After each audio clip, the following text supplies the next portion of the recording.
Recording in progress. So good evening, everyone. Call this meeting Landmark Preservation and Parks Committee to order at 6:36 p.m. I'll start with a roll call. Does it look like we have quorum? Christina Lopez. Present. Andrea Becker. Marquise Bell. Gregory Vito. Patricia Caldwell is excused. Dejan Delpino. Hey guys, I'm present. It's Marquise. Hi, Marquise. I'm literally about 5 minutes away. All right, great. We'll see you in a bit. And lastly, Alex Jimenez, present. So with Marquise, we're going to have three. So we're still going to have quorum, but we can proceed straight to the presentations. Oh, that's correct. All right. Okay. So, first, we've got a request for accessible sidewalk land on we're at 601 West 114th Street. So if you want to go ahead and take the floor, maybe you guys are ready. So Either side. I think here's probably more preferable. Is there a digital presentation? Yes, yes, we did receive the document. Sorry. You can just give us a moment. We'll circle. Sure. That's the one right there. 601. I brought them just in case. I brought hard copies of the presentation just in case. Oh, so I great. don't know what, We'll display them here and then just okay.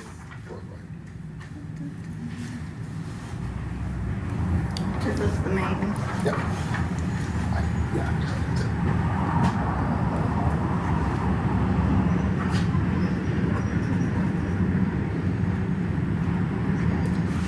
so I would like to go to that side if you don't mind. So the camera's actually. Oh, camera is actually there. Okay. Camera is aiming at us. So it actually rotates, but it doesn't go all the way. And then once you start speaking. Yeah. I think it's peripheral. Yeah. Yeah, it just doesn't go that far is all. Oh, got it. Okay.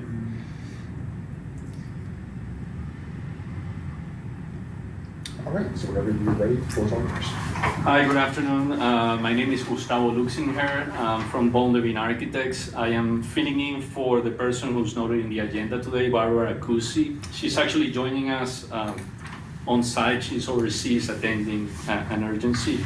And with me is Pastor Chris Sheldon from the Presbyterian Church, in case you have any questions specific to the church functions and whatnot. So this is about providing handicap accessibility upgrade to the Presbyterian Church, which is located in the Morningside Heights Historic District, which designated, I believe, in 2017 or so, the district. And it's on the northwest corner of the intersection between 114 and Broadway. So it's a corner lot.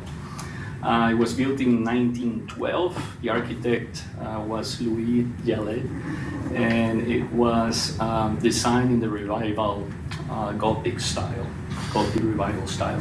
Next page, please. So just quick photographs of the current condition. On the right side, you're gonna see the Broadway main entrance, the tower on the left side, and the three entry doors with a grand stair in the middle.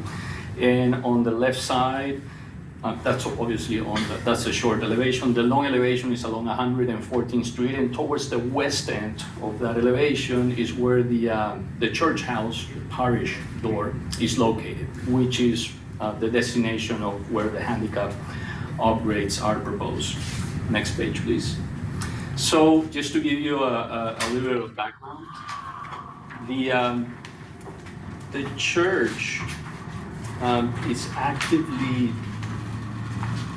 an active community hall, and the church house, the parish, serves all of these functions, which are in some cases routine recreational, in other cases are existential for a lot of people. Food pantry distribution each Thursday, medical teams providing health care for homeless people, nightly shelter for a number of guests, food deliveries, children and faculty of the Great Little School, seniors for weekly Tai Chi classes, toddlers for music together, community courses, scouts. And from September to June, the sanctuary sees an abundance of concerts and other community programs. I don't know if Pastor wants to add anything to that. Yeah, I'll happily add. Again, I'm Chris Shelton. I'm the pastor at the Broadway Church, and hospitality is really our mission. It's everything that we seek to do, and everything that you see described there are the programs of Broadway Community that are here to offer food and shelter and housing. We proudly share, at the same time kind of sadly share, we're the only house of worship that provides open shelter here in Manhattan. There's one other church that provides shelter for queer youth, but we're the only other house of worship that currently provides that. But our hospitality is limited because we have all these steps that get you into the building.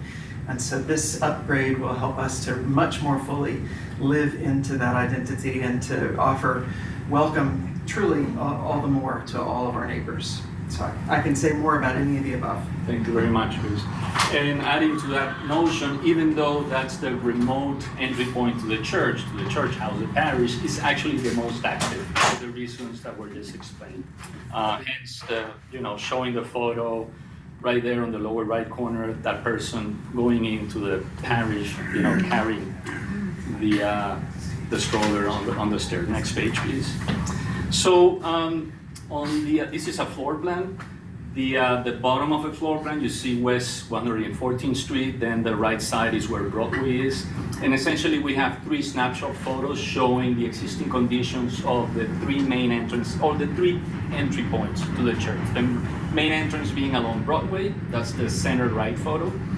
Then there's I would say, secondary entrance, which is the church tower on that lower right corner, and then the entrance in question, which is to the parish on the left side. Next page, please. And so we look at alternatives, what will be the most optimal entrance to provide the handicap accessibility upgrade. Obviously, the biggest challenge here is to provide a handicap compliance ramp. And so all 3 entry points were able to resolve the ramp, but the 2 on the lower right corner, you see them in a blue shade and green shade, are able to provide you to the elevation change, but once you arrive, there's a series of physical obstacles that you have to go through. The blue one, you get to the main entrance of the church, but if you want to circulate back to the parish house, to the church house, you will have to enact or activate a passageway, sorry about that, which is characterized by this enclosure drawn in yellow. And then in addition to that, you'll have to also resolve another elevation change, which is at the tower, that lower right corner of the plan, that square.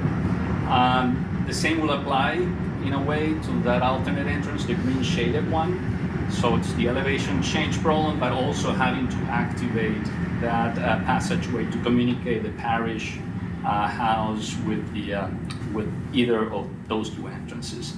Hence, the most, I would say, optimal and efficient one and practical one would be was determined to be at that parish door. And so, if you go to the next page, please. This is essentially to see the implications of, at the top row, that's the entrance to the tower, and more or less shows the characteristics of the changes in level.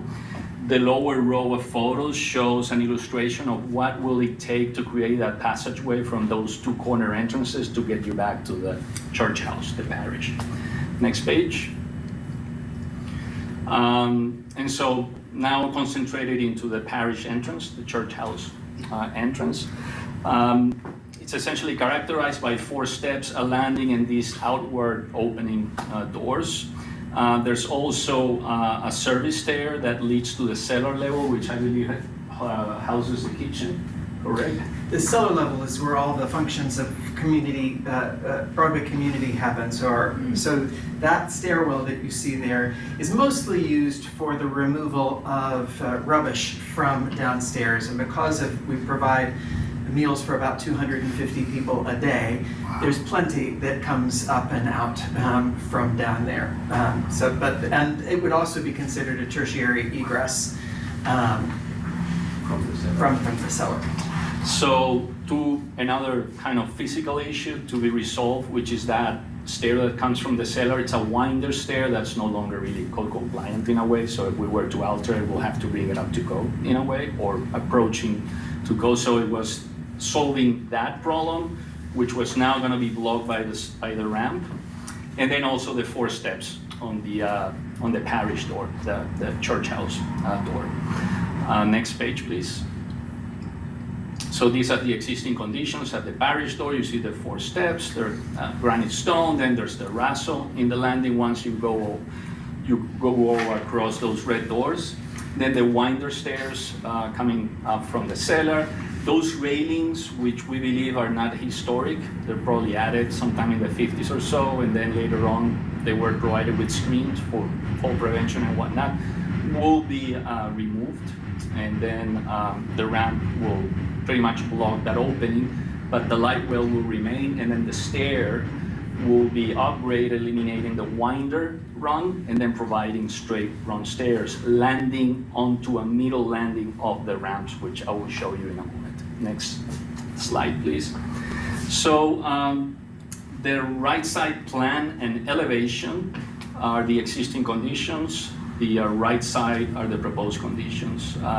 You can see on the right side what the ramp will be composed of. So the kind of very top landing onto that door leading to the parish, to the house, the church house, and then the middle landing, which solves the access and egress from the cellar level, and then the bottom landing towards the right side. So essentially, it effectively covers the first 2 window bays, not covered, runs in front of the first 2 window bays from left to right.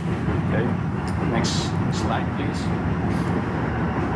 Existing conditions, again, showing that the existing stair in front of the red doors, the part that it's not hatch with the vertical hatch will remain and will be concealed by the new stair. And the hatch part, the left side, will be altered and brought outwards and slightly towards the left to provide a compliance landing and to make the stair a little more, comfortable to climb to.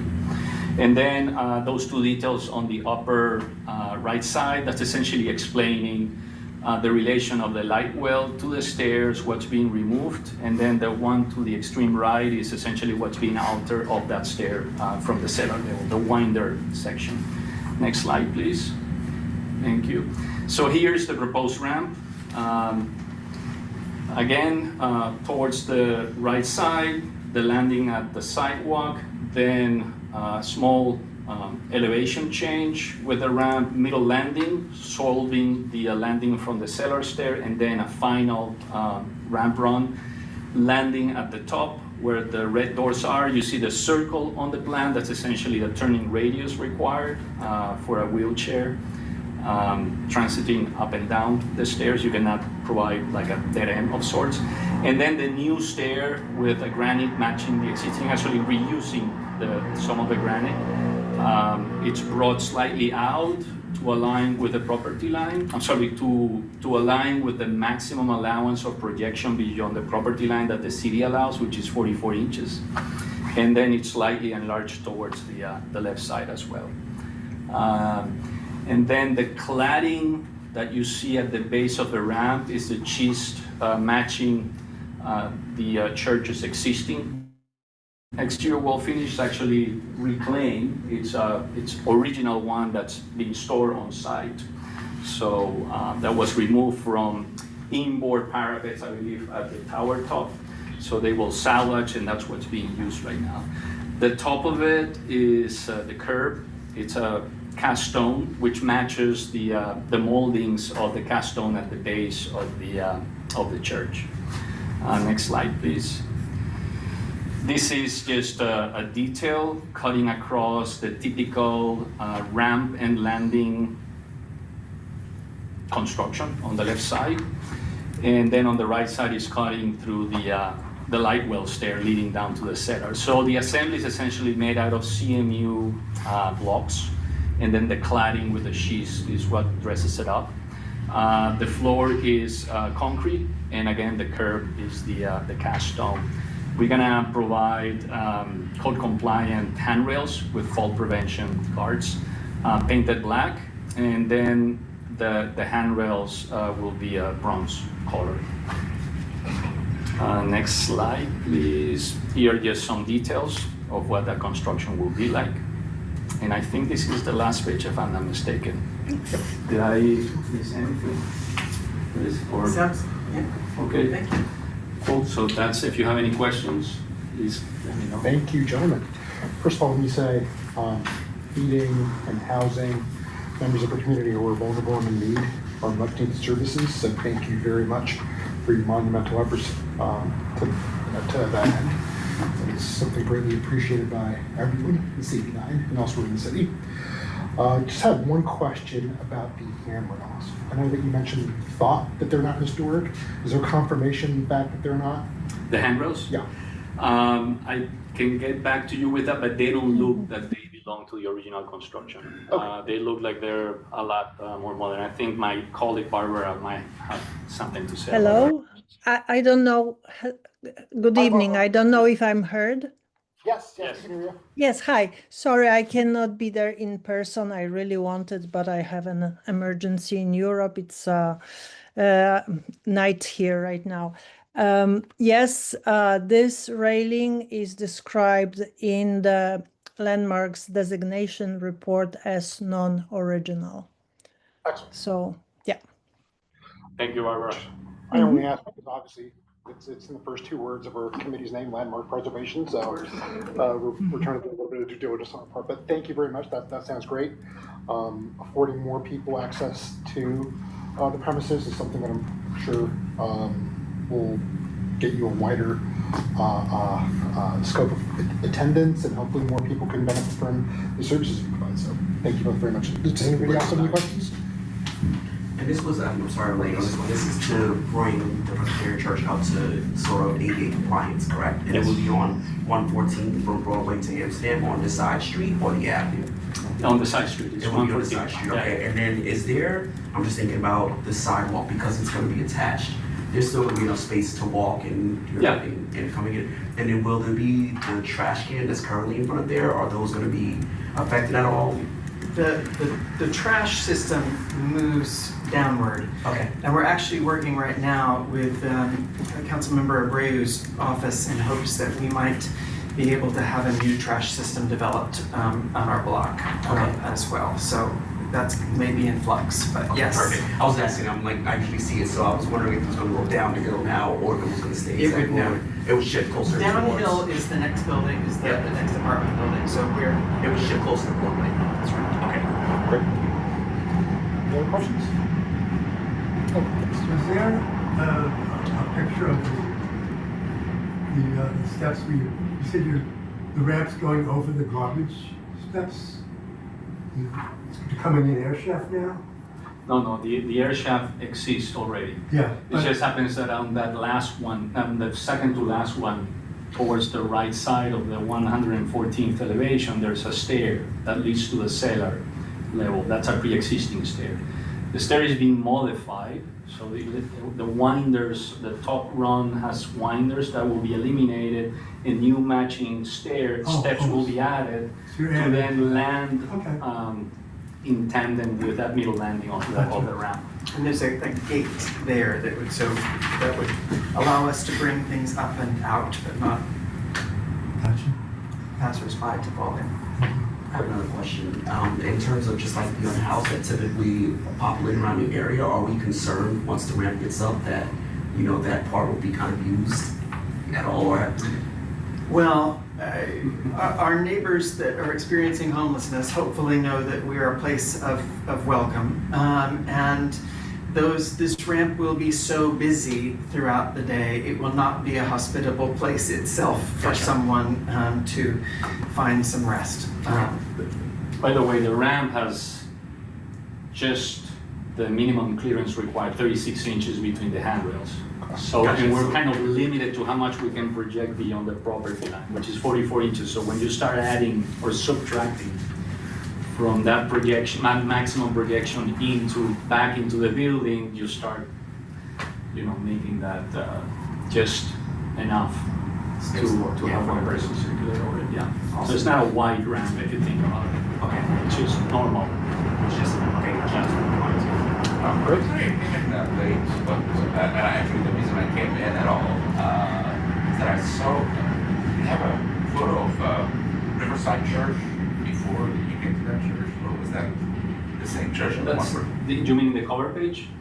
Yeah, right before we came into the church on 114th. Yeah. So we didn't discuss anything on Riverside Church. No. And the building. This is the church. Yeah. This is the Presbyterian We church. enjoyed tremendously Thank you. the concerts Yes, you're doing great job. and the activities. And It's a so great on. place to Yeah. share. Was the exception, obviously, with the complaint that everybody talking about the hanging around with a lot of homeless people around that, but this, I can speak to that. I don't know that this is the content of the, This might would not not be be. the domain to Yes. discuss that, Yes. but you're more than welcome to take it. Yeah, and you're welcome to visit our website. You'll find my email address. I'd be happy to chat sometime. sure. Yeah. Yeah, terrific, thank you. Thank you. Oh, so just to confirm, gentlemen, is there any concrete ask from our end? Would you like a letter of support or something of that sort from our end, or is this just information more than anything? Yes, a little support will be greatly appreciated. Okay, Yes. great. I guess once you have the whole. Yes, so board- right now, well, even before that, we would have been able to vote, but let the record reflect that we're still without a quorum. Marquise Bell is present and has been since 6:42 p.m., but quorum has not been established as Okay. of now, 6:58. But once a quorum is established, or even if not, possibly at the executive co-chairs meeting, we will examine the prospect of doing so. Appreciate Is it. there a specific timeline that Yeah. you're on? Are you presenting? We're presenting a public hearing, maybe Barbara knows the date exactly, sometime in June. It is 23rd, I believe. 23rd, okay. Yeah. Mhm. All right, so it has to get Your out full board sometime meets this month. before But that. the full board meets,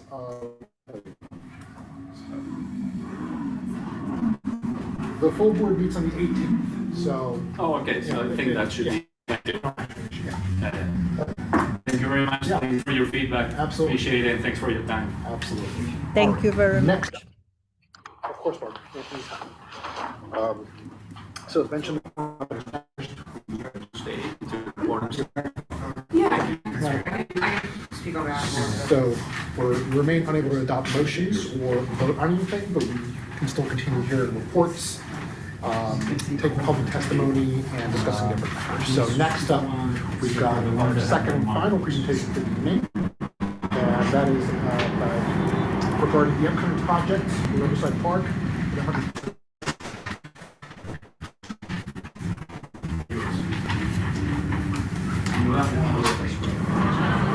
No, I'm gonna enter the program. I was just waiting for the train for it to in and out to cease.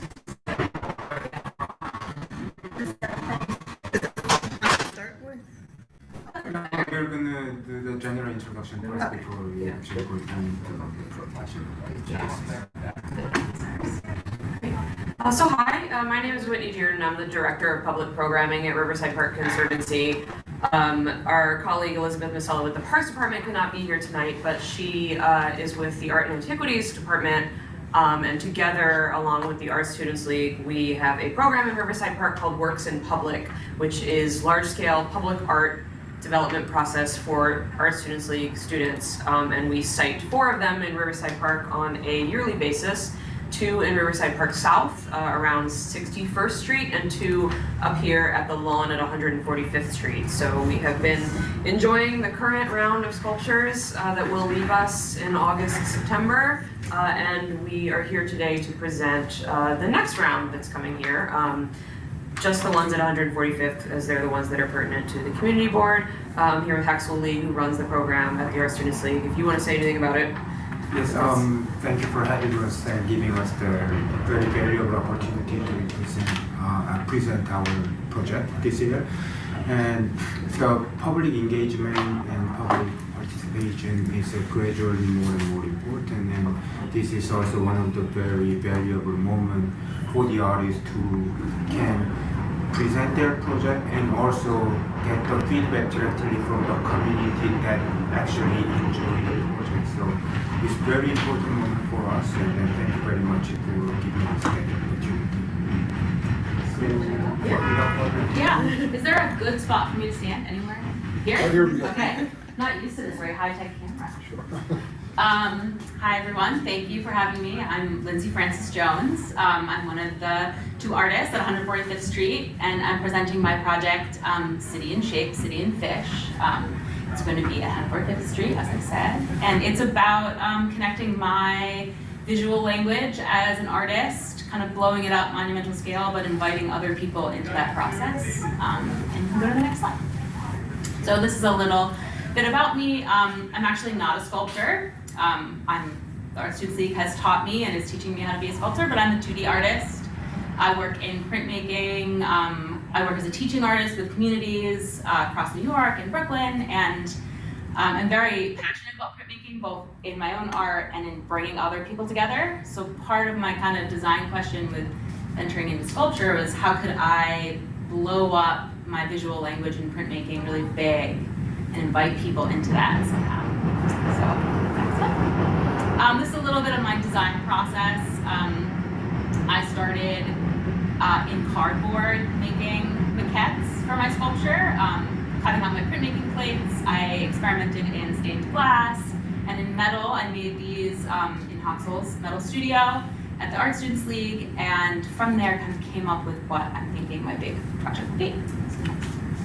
And this is my final design. This is rendered in Rhino. I forgot to bring my maquette today, which I know would be great to see it in person. What you see here is kind of like a couple key elements of my visual language blown up. So there's a face cutout that would be at scale that you could walk through. Anything in the gray there is under the ground. Imagine the grass is there. So what's black and above is matching. The city form, I like to call it, is sort of architectural, and it's sort of, I draw these cities that kind of become sort of abstract, sort of like what you can see in a city, but you're not sure. So there are windows. I tried to blow that up. I'm really interested in windows as like in and out, people looking at each other. You know, in the city, we're always looking at each other through windows, the subway, walking around. And fish imagery is hidden in my work because it's kind of like a symbol that I started drawing. And I think that also everybody can kind of draw a fish. So I like to use it as an entry point in my art making. You can go to the next slide. Here's my location. As we know, I'm at Site 2, further kind of near the baseball field. And I'm really excited about this location because it's such an expansive part of the park that really invites a lot of people. And so I really love this idea of getting to walk around my sculpture and see the city differently in this moment, and also that we're so close to the water in this kind of uninterrupted way, which is sort of unique for New York City. You go to the next slide.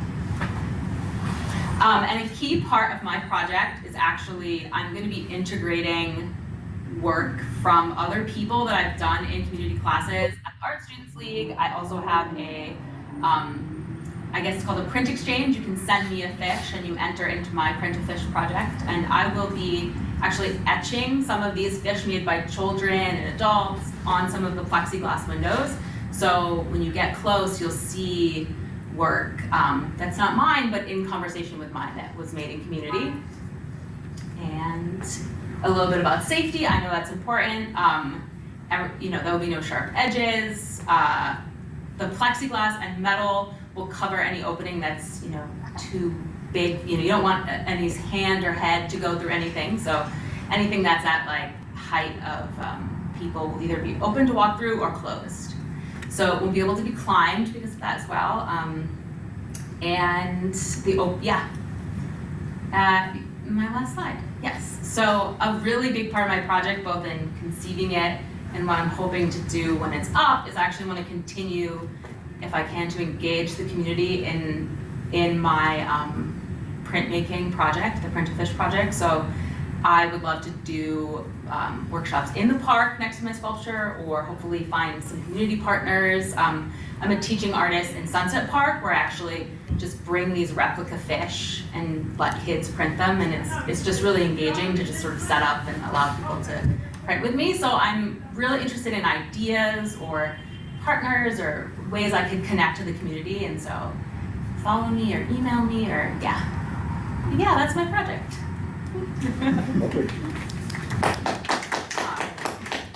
It would be also nice if we are getting any suggestion to connect with the community for the workshop. It's going to be free workshop for anybody. So if you guys have any suggestion to connect us with the local public school or preschools or any other like suggestion. Community org, We can touch base with the executive board and see what, and we can connect you with. We're also happy to circulate flyers that you guys may have. Oh, that's a here. great idea. So if you guys have anything and you want to get that printed out, dropped off at the office or here during our meetings, which take place in the first Wednesday of every month. Okay.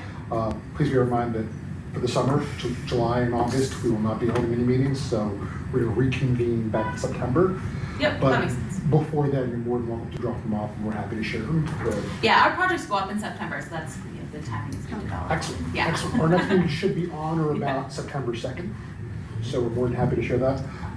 Thank you for being considerate, both in terms of involving the community in your project and also being very mindful of toddlers. I'm the father of a toddler, so making it safe. Yes. And ensuring that he can't stick his head where. I feel like we talked about the safety part. Yeah, I was gonna say, this is a little further on in the process, so they've already been subjected not only to a selection process, but also sitting down with myself and Art and Antiquities to get grilled on, are there sharp edges? Yeah. Can people stick their hands inside? What are the sight lines? So. Climbing. My wife would be delighted to know, as Yeah. of course, the entire community still. Marquise, the parent too. And just to confirm, so here on the sculpture, people can go and make their own kind of print. Well, actually, it's interesting. These ones are actually going to be integrated from other workshops I did, but I've been interested about doing a workshop where we might like rub the etchings and then make one after. So these will be kind of, I've already done the workshops, but this project of making printmaking fish with people is actually something I'm going to keep going and letting it go into other forms. So I want to bring people into it, and with obviously their attribution and consent to have their art part of it, like it could be in a future project I do. So yeah. Question. So this is not going up until September.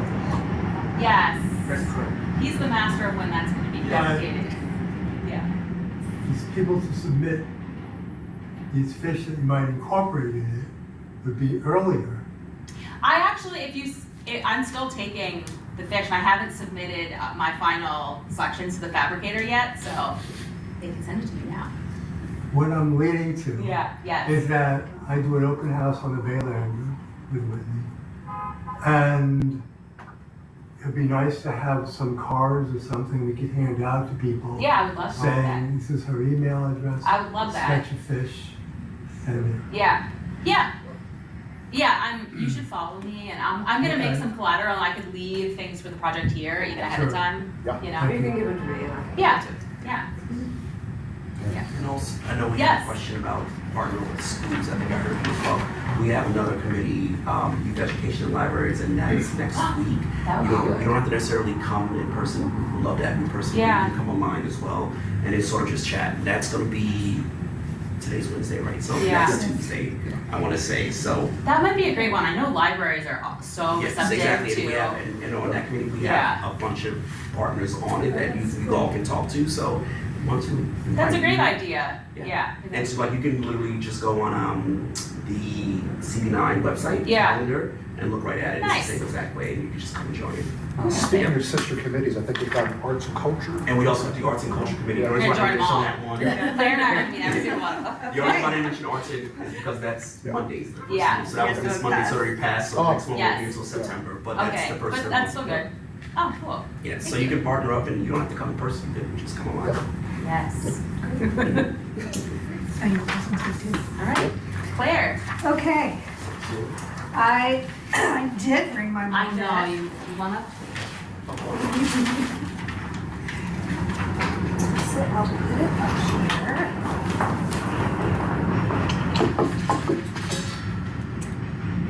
It's broken, but the real one's not going to be broken. Transit issues. This will not be a safety. That's gonna be a short. Approved. Yeah. And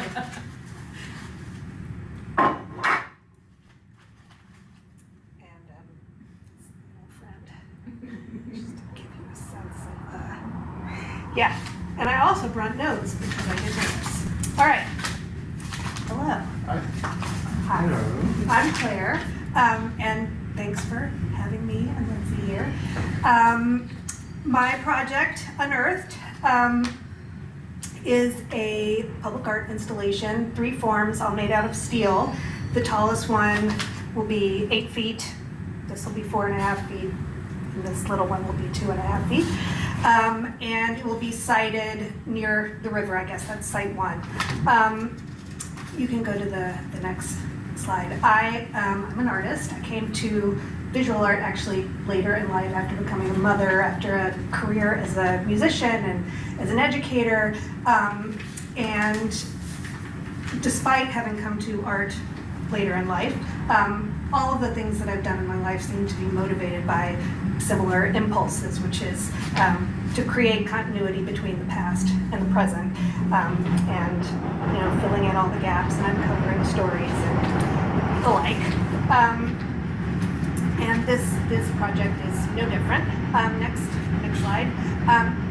I originally proposed this project for this site because of the rich history that exists in this neighborhood, going back to the Lenape and all the different European settlers that came, and then immigrants and the Harlem Renaissance and the diverse neighborhood, that it is today. So, as somebody interested in stories, creating art about stories and uncovering stories, this seems like a perfect place for my sculpture. And I hope that it inspires people to ask questions. Like, what are these things? And why are they here? And they look like they're coming out of the ground. Have they always been here? Is there anything under the ground that I'm missing? What other things am I missing, overlooking that I haven't seen before? Next slide, please. Just again, steel, these are the dimensions, be painted matte black, and over time, the forms will rust. So I'm very interested in not only these forms, but the way that time and history sort of acts upon the forms themselves. So, although for the year that it's here, it'll probably just be black. Next slide, please. So I was inspired by this really interesting landscape in Laos known as the Plain of Jars. There's a little bit of mystery surrounding these forms. They're about 2,000 years old. They're made of stone, but it's unclear as to what the original purpose for these vessels was. Maybe water storage, maybe burial. We're not exactly sure, but I thought this landscape and these forms was a pretty amazing metaphor for the way that history intrudes upon our lives, whether we want it to or not, and the importance of sort of facing that and examining and engaging with it. And also, ancient archaeology is fascinating and full of mystery, and it's something that we don't actually have much of here. So, kind of cool to be walking in your park and see this, potentially ancient form. Next slide. Oh, there's sound. Is there a way to listen? I can. Yes. Oh, it was supposed. Do you want to play the sound, or do you want to? Yeah, no, play it. Play it.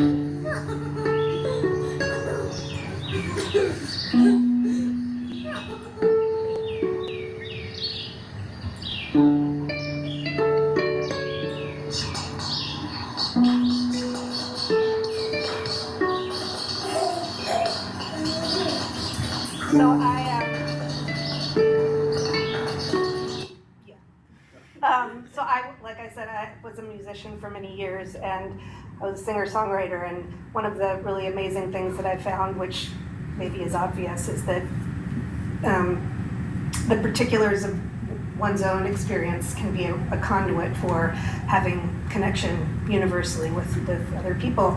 And that's sort of the through line, right? You've got archaeology and recorded history and ways to sort of understand human existence, but what ties all of this together is personal experience, right? So I created this soundscape full of personal moments from my own life, all the sounds I've recorded since I've had my phone, and I have my children in there, and sounds of the city and sounds of nature.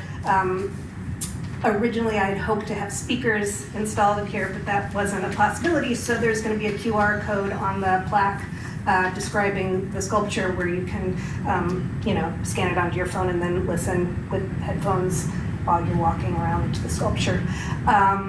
Next slide, please. This is safe. You can't climb this. I removed all the things that could have allowed for that. The holes are going to be between 1 inch and 3.5 inches, so no entrapment. Edges will be smoothed. You might get dirty, but A little bit of dirt. no, it's fine.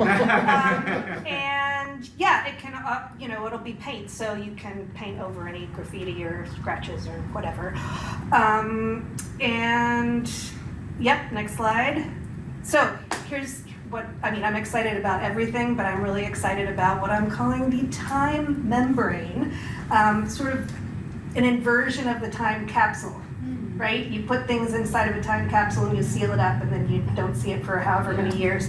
This would be a day-long art making event in the park, where I will bring lots of materials from Materials for the Arts and any other organization that wants to donate rope and cord and fabric and found objects, and I will invite the visitors to the park to basically weave a tapestry around this form. And then at the end of the day, we will dismantle it, and it will be an experience of ephemera and transience, and the importance of recognizing and celebrating those experiences. And so I would definitely welcome anybody's help. I've sort of identified some organizations that I think might be good partners. The Sugar Hill Children's Museum. There's a really interesting organization of professional archaeologists that get together periodically, Panic. And I know somebody on there, and she said she would be interested in getting involved. She teaches at Bard in the Bronx, and maybe bring her class down. Harlem Art Center, I think, that would be cool. And then I also have the idea of doing a memory jug workshop. I don't know if you guys are familiar with memory jugs, but they originated in West Africa, I think, and they have to do with burial culture, but they were brought over here. And anyway, really cool, again, taking these objects, small objects that you accumulate in your life, and then attaching them to a jar or some kind of object to kind of keep those moments in your memory. So, yeah, any questions? Comments, concerns? It's great, it's awesome. Thank you. It really is. The soundscape too, the sound of it. Yeah, we typically keep time pretty closely and limit presentations to 10 minutes, but all of you have been so thoughtful with your projects. Oh. Great art. And, we've also interjected with questions of our own, so I wanted to be so honest about it. But thank you for thank you both for your work. Okay. Comment. Yes, comment. Actually, directed more towards you. Like, all these projects should have QR codes. And So I can answer that question. Is the Parks Department is pretty they're very judicious about where and when they're putting QR codes, and it has to link to a certain amount of content, and there's a couple restrictions with regards to that. So. But there will be signages, and the signage will have the website of the artist, so that people want to know more about. I've done that before. Yeah. So there will be information for people to figure out, find out more information about it. And just to remind folks, obviously you've got to be judicious about that part of the process, but when it comes to us, members of the public are more than welcome to attend, and if you've got any flyers, we'll share them. And you can get to know a lot more about all of these, either through presentations or through announcements that our partners make. So, Okay, great. yeah, Thank you. absolutely. Thank you. We're excited. The unveiling time hasn't been decided yet because still the sculpture is still in the production. Yeah. So we don't know when it can be possibly finished, but the tentative unveiling date is toward the end of the September. Towards the end of September. Yeah. Okay. But when we solidify the date, we are going to reach out to the community board and they share the unveiling. Yeah. So that we encourage people to come to the unveiling event and then enjoy the sculpture together.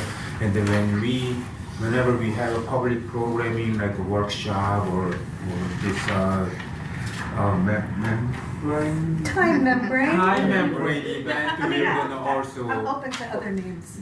also let you know so that we can actually have audience. Gary and Stephanie typically update us at Riverside Park, so if you've got a different date, please feel free to share it with them and then they'll let us know. I work 2 desks down from Stephanie, so. Awesome.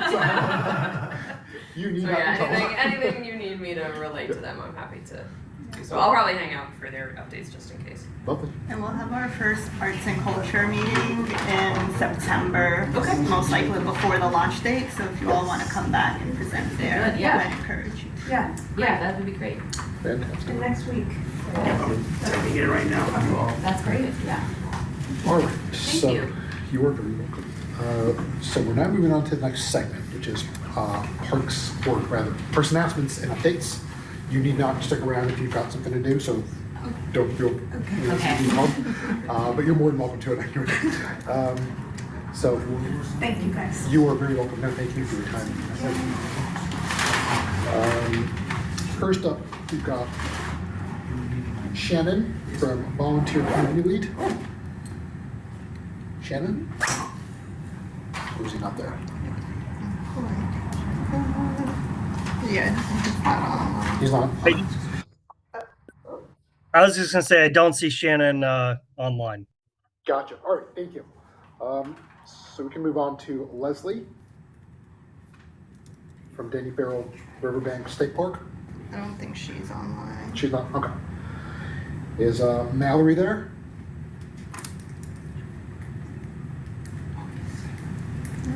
Nope. All right. Do we have Callie? Or anybody from the National Park Service? Okay. Ashley? All right. Gary? Are you there? Yep. Yep. Floor is yours. Hey, not too much to report right now. We just have a lot of staff working on grass cutting, and maintaining the barbecue areas around the park as well as the playgrounds. But yeah, currently not too much new to report. Got it. Thank you, Gary. Stephanie? Nope. Karen? Nope.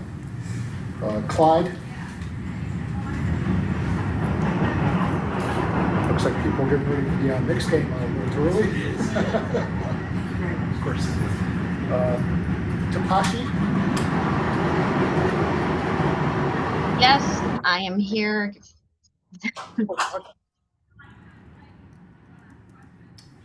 Hello. Okay. Hi. Okay. Can you see me? We can hear you and see you, yes. Okay, wonderful. All right. I'm going to make a suggestion since our Historical and Parks team, the M&O group, is usually here. If we could be moved up in the agenda, that would be wonderful. Okay, so it's June. We have a lot going on in our parks. I sent out the monthly newsletter as we were on this meeting, so you should have it in your inbox, all of the events, but I'm gonna go through it here with you as well. We're happy to celebrate Juneteenth, Pride Month, and Caribbean American Heritage Month. So lots of things going on in our parks, from volunteering. I'll start with the Juneteenth events, and I'll tell you for all of the parks because there's numerous and there's a lot of things.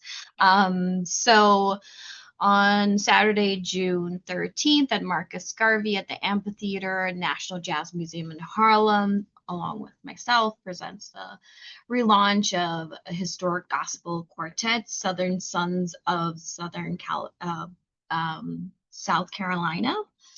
And on Thursday, June 18th at Marcus Garvey from 10 a.m. to 1 p.m. This event is more geared towards the kiddos.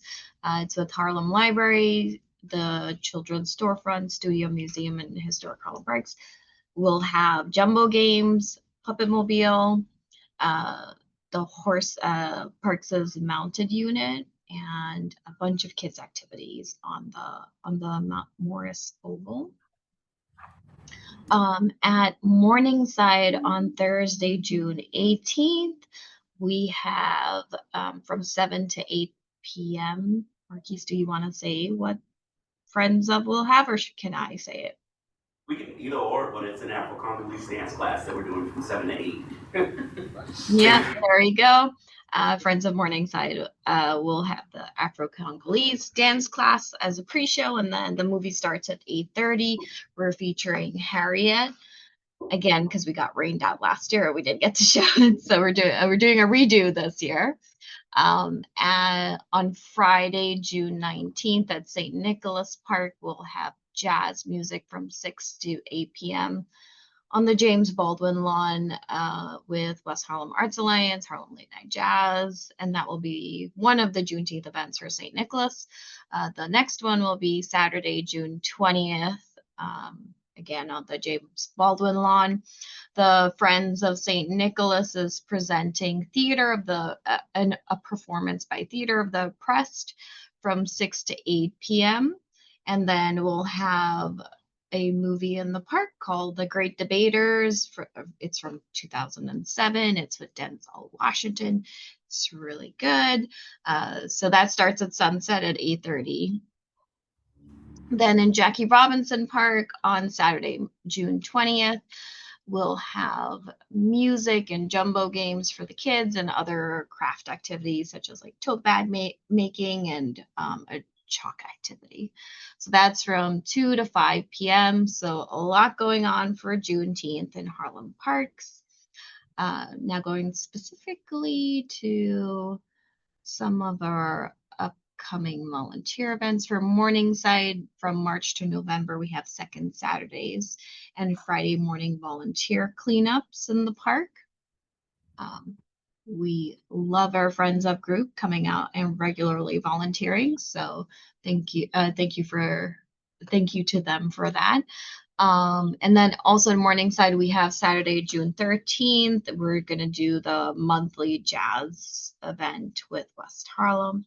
The monthly jazz event. So that's going to be at 114th and Morningside Avenue from 5 to 6:30. And then, of course, Parks is constantly hiring. So if you know anyone looking for positions, we have positions available. Visit our Parks website and look under jobs. Are these both full-time and part-time? Or just limited volunteer? They are? Okay. Great. Thank you, Tapash. That was very informative. Quick question. I know that June is also a month when we have a Portugal Day and Puerto Rican Day. Any activities for either? No. No. Okay. Unless the rec centers have. I can keep an eye out for it and let you know if I see anything. Fantastic. Thank you very much. All right. Next up, we've got Matt from New York City Parks. Hey, good evening, everyone. So a few things that we have on the agenda coming up is movie nights on July 3rd at Annunciation Playground. We'll be showing ELO. And then July 15th at Jacob Schiff Park, they'll be showing the original number 7 in honor of all the FIFA activities going on around the city. And then, because that's a movie about Sir Stanley Matthews.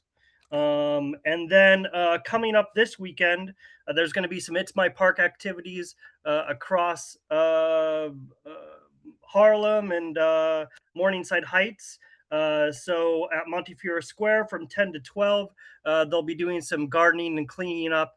And then later on that evening, they're kicking off the start of their summer jazz series that will start on Saturdays at 6 p.m. every evening through the summer. So go to Montefiore Square and check out the jazz there with friends of Montefiore Square Park and West Harlem Development or West Harlem Art Funds. And then at Doris Brooks Square on Saturday, June 6th, from 10 to 12, they'll be doing some volunteer work as well. And then June 13th, some street tree stewardship work will be going and planting will be going on 137th Street between Broadway and Riverside from 9 to 12. So just a few of the volunteer activities going on over the next couple weekends. And as we have more events going on, movie nights, other activities, we'll make sure that the community board has flyers to send out and distribute. And Tapashi and Ashanique do a great job of putting together a newsletter to make sure people are informed while we're on a break the next couple months over the summer. But we'd be happy to answer any questions if anyone has anything. Yeah, question. I just thought about it. Maybe I'm missing it. Is there a place for across all of the parks that we have in CB9 for someone to sign up for volunteering, or is it through each individual park? It's through each individual park. So you can go a lot of the volunteer activities. Each group has their events listed on the park's website. So you can search by like date when you're available for activities going on. But yeah, there's not like one place where you can say you want to volunteer and then it'll like match you automatically. You kind of have to seek to what fits your needs. Okay, but I can still send someone to New York City Parks and they can look and see by just toggling through and filtering if there is something. I'm trying to, because a couple people have asked around the area. Usually I just say, friends of Morningside, I'm like, you just come to the website, but I didn't know if for the other parks there was something that you can, like there was a repository. Yeah, you could send them to the park website, or you could also direct them to Alexander Eckelman, Lexi, who's the Partnerships for Parks coordinator for volunteer activities with friends groups across Morningside Heights, Upper West Side, and Harlem Parks. So he could also help direct people to specific groups and get people connected that might be interested in volunteering. And we also have a volunteer directory on the park's website. So if you're looking for the specific park and the specific group that goes with them, you can find it on our NYC Parks volunteer directory. And I can put Lexi's contact email in the chat as well, if the board doesn't have it. Great, fantastic. Thank you, Matt. And I think that the original number 7 is a great film to show, and it's a very apt time for this to be shown. That Sir Stanley's contributions to sport and civil rights are definitely great, but if I could suggest that we underscore that the finest to have ever worn the number 7 jersey in soccer is Cristiano Ronaldo. As you can see, I wear my views on sports very evidently on me. Last but not least, Ewan. Whenever you're ready. Not on. No, not on. All right. Okay. So we can now move on to community updates. Nothing from my end. Christine, anything for you to? I think just in keeping the break in mind and September, so there's still some things that I want to cross off my list. We'll work on reordering and editing the parks announcements and updates list. I'll have to do the reaching out to our partners to make sure they want to be on the list and invite them back to engage them. And then we also had planning for a committee type of event, so we'll revisit that in September and probably aim to plan for the new year. Well, Yep, that's it.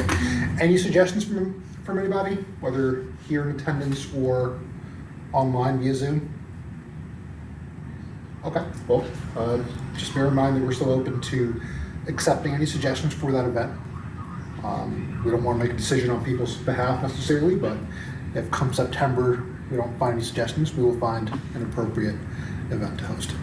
And sorry, one more. Last time we spoke about the joint quarterly parks committee. No updates there, but we'll revisit in September. You read my mind like an open book, because before moving on to new and old business, I was going to say whatever happened to the quarterly meetings that we were planning with our sister community boards. All right, great. So we'll talk about that come September 2.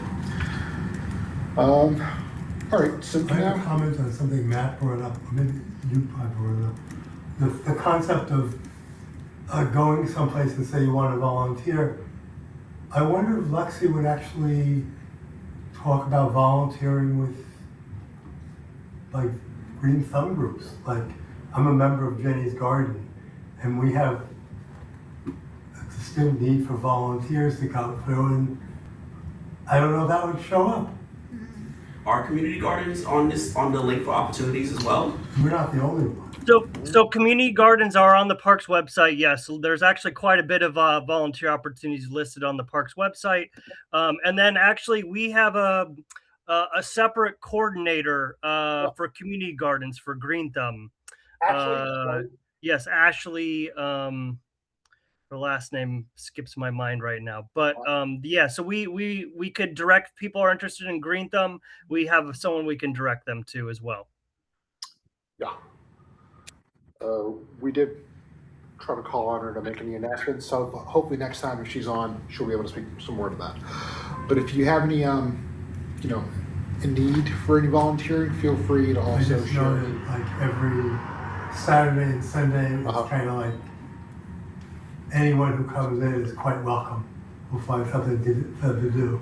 Gotcha. All right. So I think Ira, where's your community? Well, give your community garden a shout out. You have a community garden that needs volunteer work? Jenny's Garden, 138th and 12th Avenue. Yes, every Saturday, Sunday. Not sure if you heard that, but Jenny's Garden on 138th and 12th Avenue. Is that right? 12th Avenue, yeah. And sometimes during the week. Great. Apparently that's where the goats are coming this year. Is that the goats coming up to you? Yes. That's going to take them from you. All right. So we're now left with new and old business. So we're going to start with new business, and what we have on the agenda for today is to review the May 2026 permit applications. And so we'll get those pulled up in just a second. Can we? No more. What's that? So we can review them. We can review. I think we can, but we're not like voting really on anything. Okay. And we're not making any motions in that regard. We're just going to glance over the violations to the extent that there are any.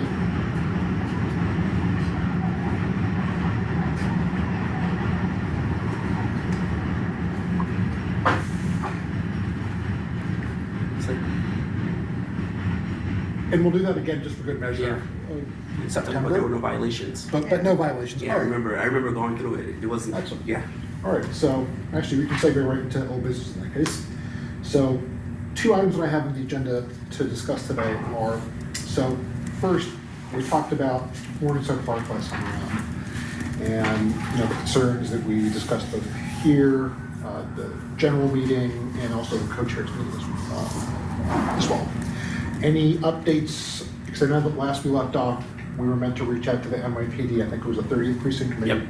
Yeah, 30th Precinct to see whether they had the opportunity to review cameras, to be able to give us any information. We're gonna catch up with them. So I'm talking to Brigham next on Friday, and then we can do it, but we can bring something back in September.